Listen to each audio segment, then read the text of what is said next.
हिंदी नाटक मोहब्बत और सियासत। दृश्य 5। मंच पर वीना, दया और बिल्लू। दया थोड़ी सी निराश और हताश मुड़ती है वीना की ओर, बोलती है, दया बहू, तुम तो ज़बरदस्त खिलाड़ी निकली, ऐसा दांव खेला, सबको चारों खाने चित कर दिया, मान गई तुमको। वीना मान गई ना फिर? दया पक्का मान गई। उस सेब रंगी को मेरा गोरा चिट्टा भतीजा पसंद आ गया था, पर तुमने ऐसी माया रची कि वो जिन्हें साथ मिलकर चोंच से चोंच लड़ानी चाहिए थी, मतलब मधु और मेरा भतीजा, वो अब एक दूसरे को नोचने पर तुले हुए हैं। वीना, खूसट बुढ़िया, तू अपने भतीजे को यहाँ ना बुलाती तो वो सेब रंगी मेरे भतीजे से गुटगू करती, लेकिन तूने सारा गुड़ गोबर कर लिया। बिल्लू की ओर इशारा करके, देख, हमेशा फूल सा खिले रहने वाला मेरा ये भतीजा कैसे मुरझाया सा बैठा है। लगता है अब ये कभी नहीं हंसेगा। अगर वो तेरा फराड भतीजा बीच में ना टपकता तो वो मधु का छत्ता हमारी छत पर होता। दया, अरे बहू, भूल रही है तू, किसी को मारकर खीर नहीं खिलाई जा सकती।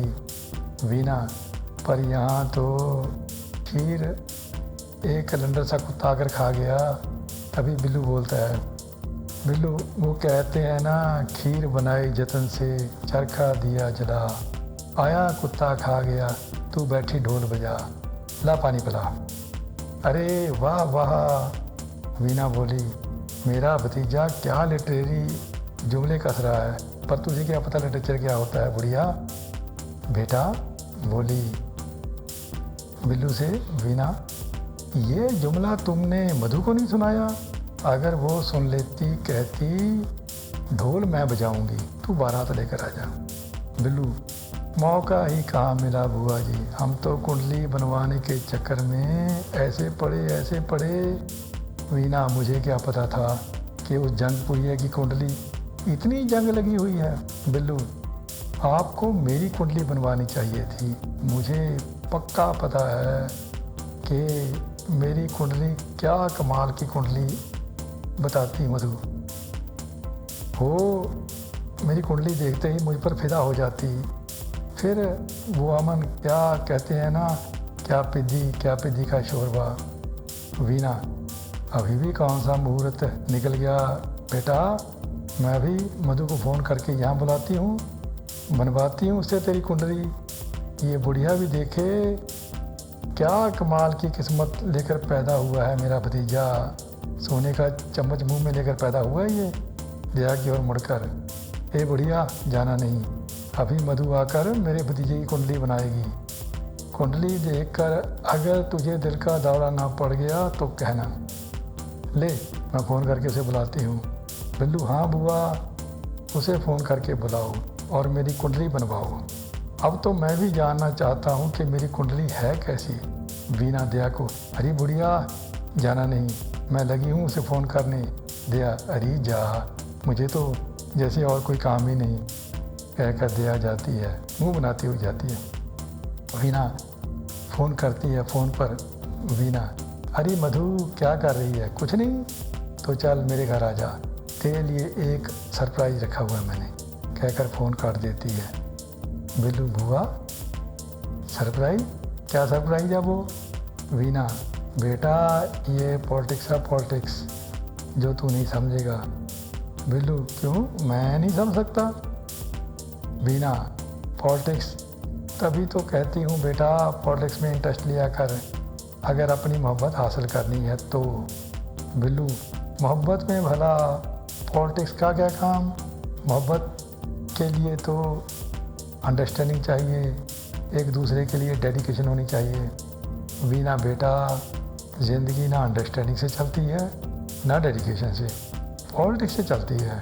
देख, अगर मैं तेरे फूफा जी के साथ पॉलिटिक्स ना खेलूं, वो तो अपनी अम्मा जी के होकर रह जाएं। जब आती है ना पहली तारीख, मैं तेरे फूफा को बोलती हूँ, अपनी माता जी से प्यार, कीजिए, उनके सामने मुझे डांटे डपटिए, ये दिखाइए कि आपको तो मेरी परवाह ही नहीं है। और जब आती है हाथ में बुढ़िया की पेंशन, तेरे फूफा को मैं उसकी माँ के पास फटकने भी नहीं देती। ये होती है पॉलिटिक्स बेटा। बिल्लू, वो तो बुआ जी फूफा जी आपको छोड़कर कहीं जा नहीं ना सकते, लेकिन यहाँ केस उल्टा है। वो मधु मुझे अपने पास नहीं फटकने देती, जैसे मैं उसके झुमके उतार कर भाग जाऊँगा। वीना बेटा, अपनी बुआ के होते हुए फिक्र क्यों करता है? वो कहते हैं ना, तेल देखो तेल की धार देखो। वो खीर तो मैं तुझे खिला कर ही छोड़ूंगी। और उस अमन को अगर बॉर्डर के पार ना भेज दिया तो मुझे अपनी बुआ ना कहना। हाँ, ज़रा अपना मोबाइल निकालना। बिल्लू, वो किस लिए? वीना, उसमें लड़कियों वड़कियों के फोटोग्राफ रखे हैं कि नहीं? बिल्लू शर्मा कर, बुआ जी क्या बात, आप भी। वीना, हैं तो जल्दी बोल, मधु आने वाली होगी। बिल्लू, फोटोग्राफ्स तो बहुत से हैं।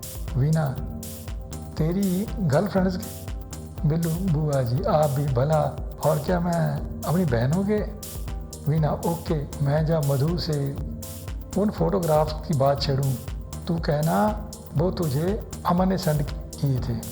बिल्लू, समझ गया। वीना बिंकी और देखा, अब तमाशा देखना। वो देख, तेरी खीर का कटोरा आ रहा है। विंग में से मधु का प्रवेश। मधु कुछ नाराज सी।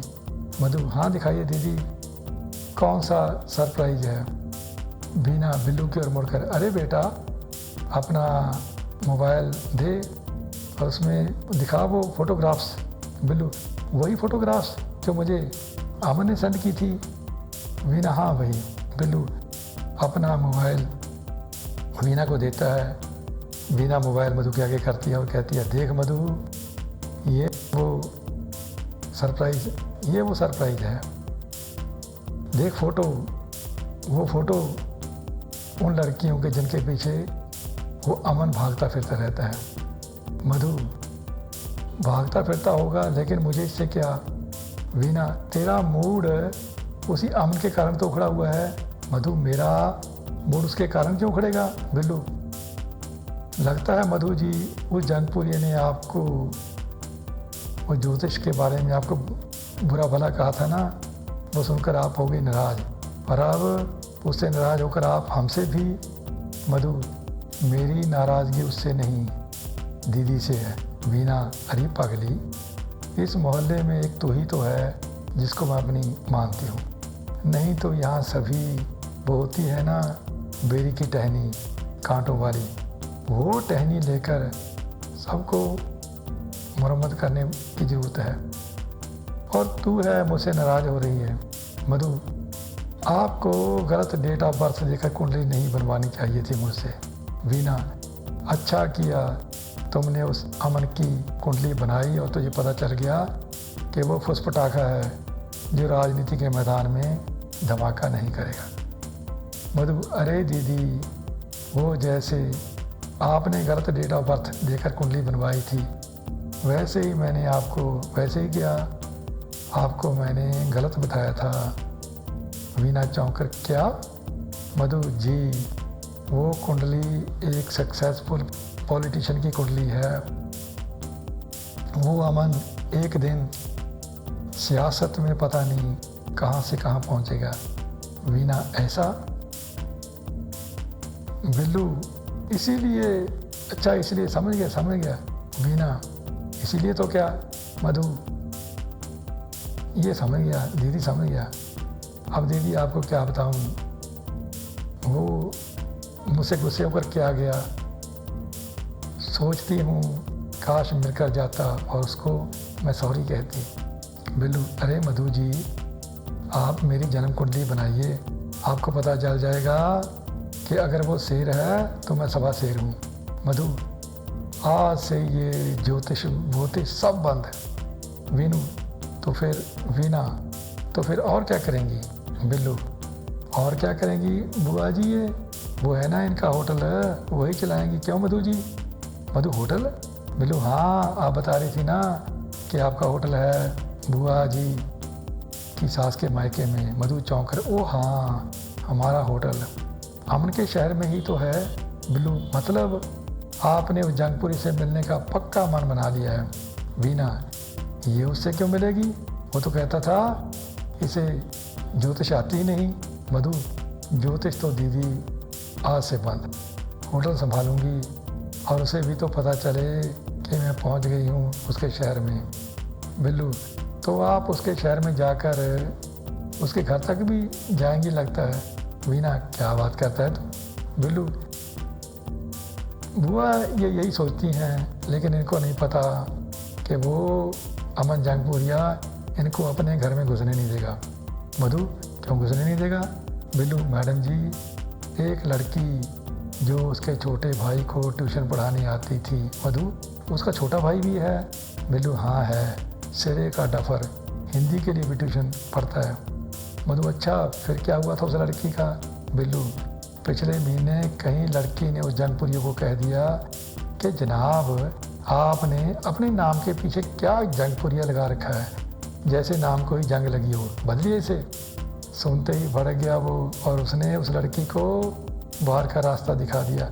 आपने तो फिर भी उसके पॉलिटिकल कैरियर पर चोट की है, देखते ही भगा देगा आपको। मधु, आपने अभी कहा था उसके भाई को ट्यूशन पढ़ाने वाली लड़की की ज़रूरत है। बिल्लू, हाँ है तो। मधु, अरे बिल्लू जी, अब तो उसके छोटे भाई को ट्यूशन मैं पढ़ाऊँगी। Thank you very much. तुमने तो मेरा मूड ही ठीक कर दिया। तो मैं तैयारी करूँ उस अमन के शहर में जाने की। कहकर बाहर की ओर चल दी मधु। उसके जाने के बाद बीना सर पकड़ कर बैठ गई। बिल्लू की ओर घूमकर बोली, अबे काठ के उल्लू, ये क्या किया तुमने? सारा गुड़ गोबर कर लिया। तो यहाँ सीन 5 हुआ समाप्त। जय कहेंगे कल को। तब तक नमस्कार।